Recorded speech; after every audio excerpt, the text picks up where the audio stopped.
সিলেরিকাওতে day 2 যেহেতু সিলেরিকাওতে একদিন থাকার ছিল, তাই পরের দিন সকালবেলা ঝটপট উঠে রেডি হয়ে দেখার জন্য চলে গেলাম কাঞ্চনজঙ্ঘাকে। কিন্তু এই ওয়েদারটা দেখে আমার মনটা এত খারাপ হলো যে কি বলবো। কারণ সিলারিখাও থেকে সব থেকে সুন্দর ভিউ দেখা যায়, তবে ওই আর কি করা যাবে, ওয়েদার খারাপ হলে তো কিছু করার নেই। তাই লাস্টবার জায়গাটাকে বাই করে আর একবার উইশ করলাম যেন আরেকবার এখানে আসতে পারি। কিন্তু এখানে রাস্তার অবস্থা কিন্তু এরকম। তবে এরপরে তোমরা হয়তো যারা আসবে ততদিনে রাস্তা ঠিক হয়ে যাবে।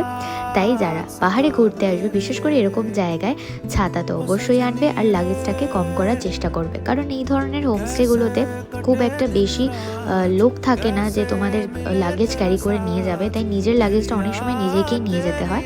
তাই এই ছিল আমাদের হোমস্টেতে থাকার এক্সপিরিয়েন্স। সত্যি কথা বলতে একটা অন্যরকম এক্সপিরিয়েন্স হয়েছে, খুব ভালোই লেগেছে। বাকিটা শেয়ার করবো নেক্সট ব্লগে, ততক্ষণ সাবস্ক্রাইব করে নিও। টাটা।